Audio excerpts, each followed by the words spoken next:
চিন্ময় প্রভুর মুক্তি, মন্দির সুরক্ষা এবং সনাতনীদের উপর মিথ্যা মামলা বন্ধ করে ওখানে আগের পরিস্থিতি ফিরিয়ে আনা হোক। Enough is enough.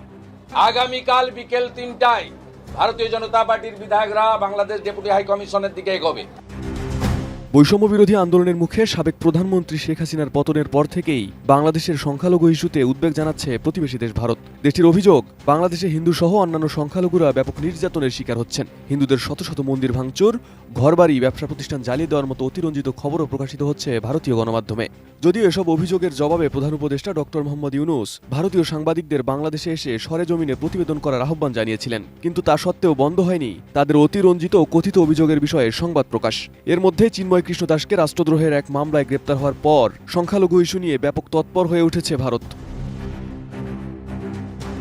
বৃহস্পতিবার ভারতের লোকসভায় বাংলাদেশের সাম্প্রতিক পরিস্থিতি ও সংখ্যালঘু হিন্দুদের ওপর কথিত হামলার অভিযোগ নিয়ে আলোচনা হয়েছে। দেশটির সংবাদ মাধ্যম এনডিটিভি বলছে, লোকসভায় কয়েকজন সংসদ সদস্য বাংলাদেশ পরিস্থিতি নিয়ে কথা বলেন। তারা জানতে চান বাংলাদেশে হিন্দু মন্দির ও প্রতিমা ভাঙচুরের ঘটনা বেড়েছে কিনা, ভারত সরকার এই বিষয়টি বাংলাদেশের অন্তর্বর্তী সরকারের কাছে উত্থাপন করেছে কিনা।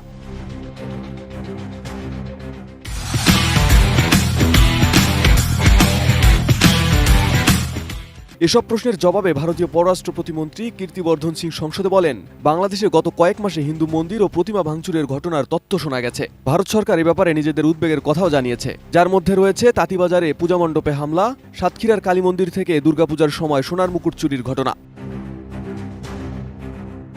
তিনি বলেন, ভারত সরকার হিন্দু সহ সব সংখ্যালঘুর প্রার্থনা স্থলের নিরাপত্তা নিশ্চিতে বাংলাদেশ সরকারের প্রতি আহ্বান জানিয়েছে। এছাড়া সংখ্যালঘু সহ দেশটির সব নাগরিকের নিরাপত্তা নিশ্চিতের দায়িত্ব অন্তর্বর্তী সরকারের বলেও জানিয়ে দিয়েছে ভারত।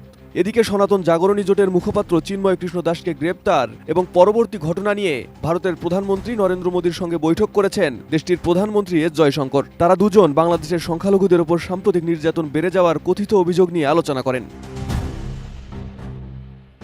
এদিকে ভারতের পশ্চিমবঙ্গ প্রদেশের মুখ্যমন্ত্রী মমতা বন্দ্যোপাধ্যায় বাংলাদেশের বর্তমান পরিস্থিতি নিয়ে উদ্বেগ প্রকাশ করলেও তিনি জোর দিয়ে বলেছেন, এটি নিয়ে তিনি মন্তব্য করতে স্বাচ্ছন্দ্য বোধ করেন না। বৃহস্পতিবার পশ্চিমবঙ্গের বিধানসভায় দেওয়া বক্তৃতায় বাংলাদেশের সাম্প্রতিক পরিস্থিতি নিয়ে এমন মন্তব্য করেন তিনি।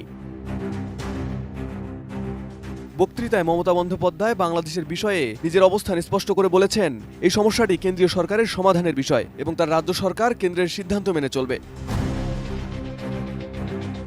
মমতা বলেন, বাংলাদেশ একটি ভিন্ন দেশ, ভারত সরকার এটি দেখবে, এটি আমাদের এখতিয়ারের মধ্যে পড়ে না। আমাদের এটি নিয়ে কথা বলা বা হস্তক্ষেপ করার কথা নয়। আমরা ভেতরে ভেতরে দুঃখ পেলেও কেন্দ্রের নির্ধারিত নীতি অনুসরণ করি। বাংলাদেশের পরিস্থিতি নিয়ে তিনি পশ্চিমবঙ্গ প্রদেশের ইসকনের প্রতিনিধিদের সাথে কথা বলেছেন বলেও জানিয়েছেন। তবে ইসকনের নেতাদের সঙ্গে কী ধরনের আলোচনা হয়েছে সেই বিষয়ে বিস্তারিত জানাননি তিনি। এদিকে বাংলাদেশের বিষয়ে হস্তক্ষেপ করতে কেন্দ্রীয় সরকারের কাছে আবেদন করবে বলে জানিয়েছেন প্রিয়াঙ্কা গান্ধী।